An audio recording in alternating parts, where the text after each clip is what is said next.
experience in that. That also, however, makes things pretty easy for the defense, as oftentimes there's only a few choke points that need to be watched. And we'll see exactly how all that plays out as we're getting in game right now, folks. Bossfight up against the beginners. It's going to be Bossfight on the attack, beginners on the defense. The uplink will be on the south side, this time out in the middle of the street, just below the mansion by the tank. Right beside the tank. In the previous matches, we saw that uplink always in the north side of this map, so this should be quite different and pretty interesting. Now, we did see earlier, Bossfight played this map already once today. This will be their second foray into it. Could be the second for the beginners, too, as unfortunately we didn't get to see their round 1 or 2 matches. We'll see how exactly they're going to fan out. Despite that it's not the actual mansion uplink, we're still going to see a lot of the defenders, in this case the beginners, choose to position themselves on the inside of the mansion regardless. It holds a lot of good angles to play, specifically against the push from the west side, but that's not the way that Bossfight have chosen to play this on their aggression. They're sending everyone on the east side of the map, pushing down the bus street, working their way over to the south. Yeah, it seems like all of Bossfight are sticking together, and when we look at the beginner's side, we have a player camping out in Nicolas Cage's house. He's got that nice vision of the uplink right next to that tank, and his 3 teammates are kind of huddled together in that mansion, and I suppose they're probably going to try to camp that area and control the uplink from there. It seems like the strategy right now is to give away as little as possible in terms of actual player positioning and just showing face from the beginner's side, and very much make Bossfight take the initiative here. Now, because they're in relatively standard positions for this uplink point, that does again mean, though, that grenades, if they're placed well enough, especially onto those players that are on the south side, they can probably find a pretty good amount of impact. In fact, I see Woods. You can see he has his crosshair directly on top of someone right now, and I believe he does have penetration available to do damage to that player. Might have believed he got a frag out of that too, and if he did, it would be a mistake, as there is no connection or no confirmation on the kill. Look at this though from Bossfight. A full smoke setup from them, all 5 players using it. And I see Wood's going to try to chuck a nade out here just in case someone got close enough for the uplink. In fact, they might have done just that. Scooby-Doo is going to try to sneak up onto it now. He's getting very, very close to the uplink. I don't think he's close enough to actually send the code just yet though. So he's got a little bit more work to do before he's in position to do that, and yeah, he's going to get knocked out by Dr. Killinger before he even has the chance. Icy Woods will find himself a second frag as well. So Bossfight, as they attempt to push in towards the uplink and steal away 2 points at the start, will find themselves at a deficit for trying to attempt that.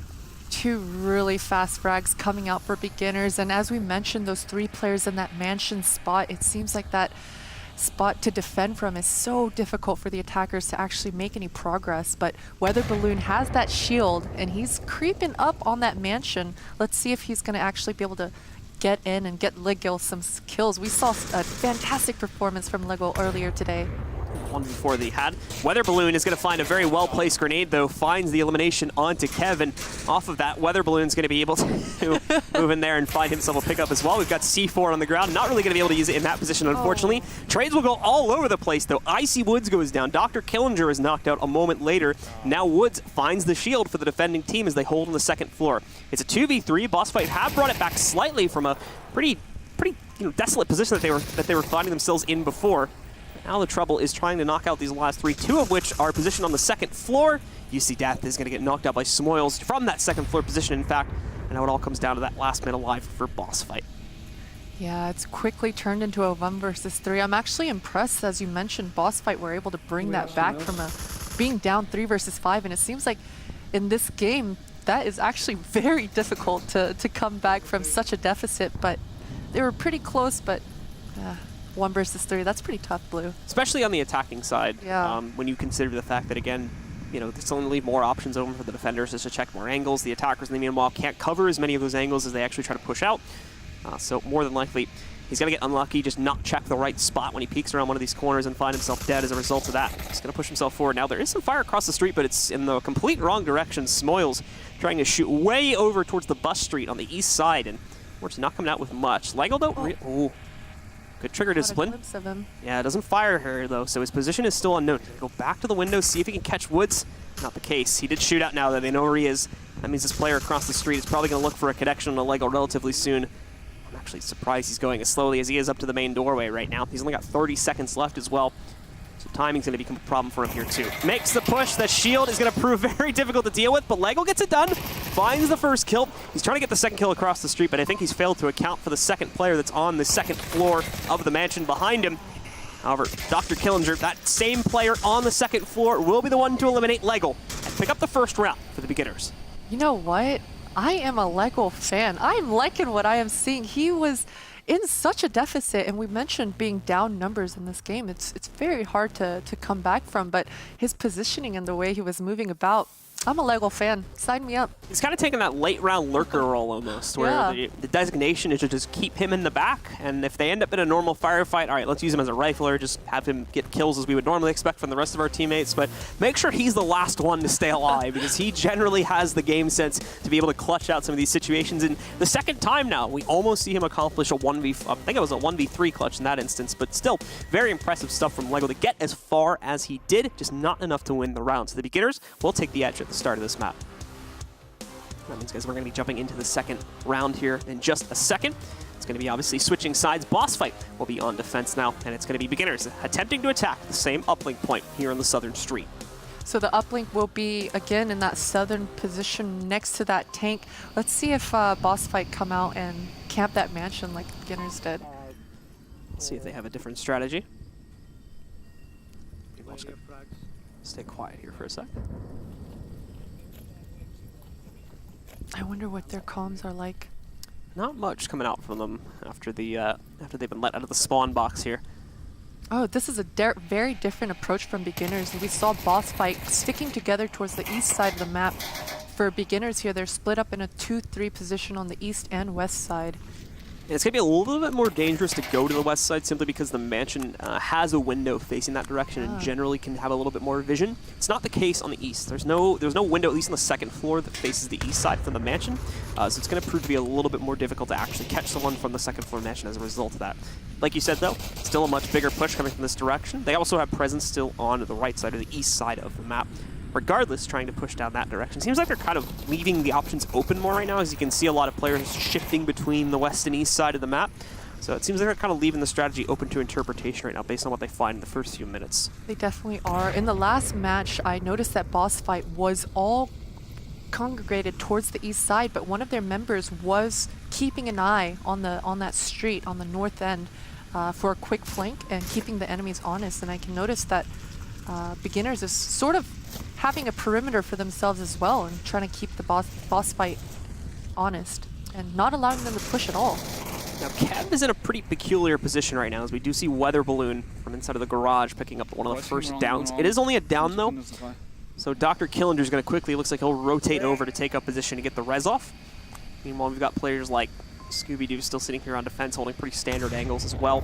But going back to Kev, he has a pretty powerful position right now if he goes unnoticed, because you can see before he was going up on the slide, he was trying to catch Weather Balloon, but that fencing there is getting in the way. It's preventing Weather Balloon from being caught out by Kev, and that's why we've got players like Woods spraying back into the covered garage right now, just trying to catch Weather Balloon off.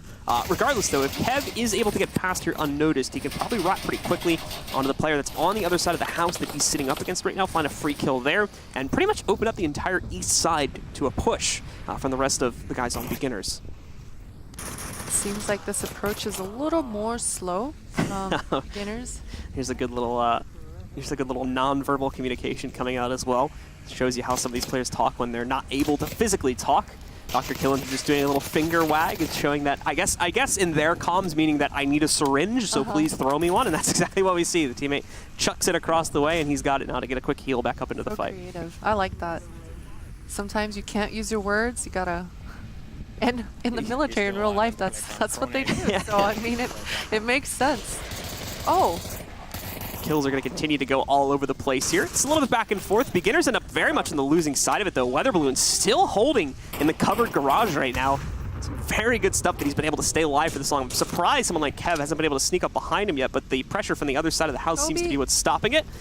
A nice nade, a little bit too short, unfortunately. And even if it did go into the garage, Weather Balloon is constantly going back and forth between the covered garage here and the inside of the house, or at least the front of the house, to where he'd be out of range of a grenade. He knows how to play this pretty perfectly. And this seems to be his spot that he's put a lot of practice into.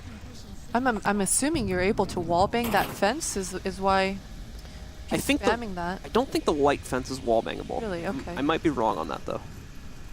It's normally just like it's normally items you can like kind of semi-see through that are bangable. So Smiles might find a few lineups here in a second. And there you go, right through the fencing. That's Weather Balloon finally going down. It looks like Lego and Smiles down each other, in fact, And Smoils will get the finish off onto Lego. Puts us into a 1v2 ultimately with 1 minute and 10 seconds left. The defense again has the advantage. Woods, though, tries to rush up the mansion, and unfortunately it will fail. UC Death takes him out, and it's Bossfight that find the response. Both defenders winning the first set of uplinks here. That means we will be tied at 1-1. That was much closer than the first round, I'd say. It really came down to who was that last player that got Smoils. Yeah. I believe he got 2 quick kills there and then got traded out. I think if he wasn't quickly traded after that second kill, he would have had quite a round. He got a trade, which also led to his own death. Yeah. The 2 players ended up taking each other down. We've been seeing that happen more and more recently, so that's become a little bit more of a common occurrence there, but ultimately UC Death, the last one that tries to rush his way up there and tries to finish off the round, but doesn't end up going his way. They're shut down on the 2nd floor of the mansion, which always tends to be where the round concludes anyway for the attackers, and that's where ultimately they do fall. The uplink's going to move, though. It looks like we're going back over to the North Street. It'll be the northwest side of the street there. So we've already seen that uplink played in our previous matchup. We'll see it played again here. Defenders, for the most part, should play it pretty much identically to how we saw it being played the last time we were on Suburbia about 2 maps ago. It seems the defending strategies are pretty similar and the attacking strategies vary as far as how they want to approach attacking. Yeah, that's usually how a lot of these uplink points go. Is there's kind of a set way to play your defense on defense, just because of the fact that, especially on this North Street, the positions the defenders can hold is somewhat limited. And then the attackers, since it's a little bit more open-ended for them, they generally can adapt their own strategies, and that's where the uniqueness of each team tends to come into play a little bit more. Although this time it seems, look at the aggression we're seeing on the west side from the beginners. This is different right here. In fact, Weather Balloon is sitting right next to a player. He's going to be able to find a nice nade, and apparently, I think Kev had a nade. I think he might have had a nade in hand and took the pin out, and then ended up killing himself when he got down by it. UC Death, though, working with Weather Balloon, will be able to move in, take out Dr. Killinger. So the beginners on defense here already down 2 players because of their aggressive movements. Yeah, we haven't, as you mentioned, seen that much aggression, but it comes back to bite them. I was excited for the difference in strategy, but man, it sure did not pay off for them so far this round. And there had been no indication prior to this that we were going to see beginners play so aggressively, so no reason for Bossfight to even suspect that, but they handle it very well anyway. UC Death getting himself into another skirmish here. Seems to have a good lineup against the player from beginners. It's Smoils holding the far west side of the North Street.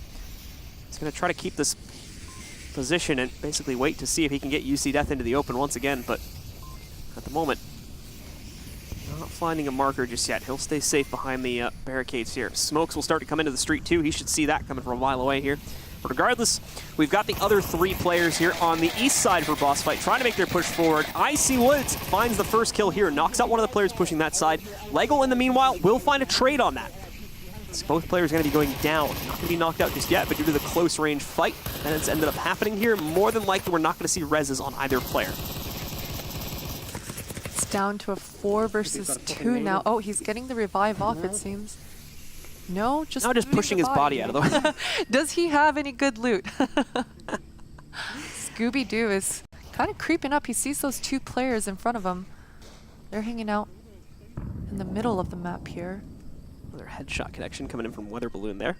Let's go take out another player, and there you go. Bossfight shut it down. Picking up a near flawless round from them. No one actually dying, only losing 1 player into a down state, but other than that, no one else taking really any damage at all. So Bossfight take a very clean attacking round for themselves and sit on map point. All they need to do is win the defense here on the North Street, and they've got it. They will take the map. I respect that, though. Beginners try to come in with something a little different and make a quick play towards their enemies. But as we saw in the beginning of the rounds, they're so thorough. They're holding their backs. They're holding east, west, all the choke points that beginners could have come in from. And they punished them. And it seems like the aggressive strategy was actually going to work for a while too. They had the beginners locked down, or they had Bossfight, excuse me, locked down a little bit more heavily. And as a result of that, it looked like they were going to be able to control them pretty easily, but not the case at all. Bossfight managed to counter that pretty easily, especially since they had the shield in a great position there too. They were able to levy that pretty nicely. And thankfully that really saved them, because right around the corner they had 2 players from the defending side trying to push into them. And ultimately I think that shield is the main thing that kept them alive and gave them at least another 15 to 20 seconds to kind of bring that situation back under their control with communication. Here we go, though, folks. The next round is already going live, so let's get into it and see if Bossfight can shut it down here. a 2-1 lead, or if the beginners will bring it back and take the map for themselves. What are they saying? Wasn't able to catch that. They're a little bit too far away on our camera. Unfortunately, our camera is also proximity-based when it comes to the voice chat, so if we're a little bit too far away, it's going to be a little more difficult for us to hear what the players are saying. Quick cover fire coming out in the beginning already. Seems like Scooby-Doo is just firing at nothing, but I'm sure it's intimidating hearing all these bullets going off around you as you're trying to prepare for your strategy.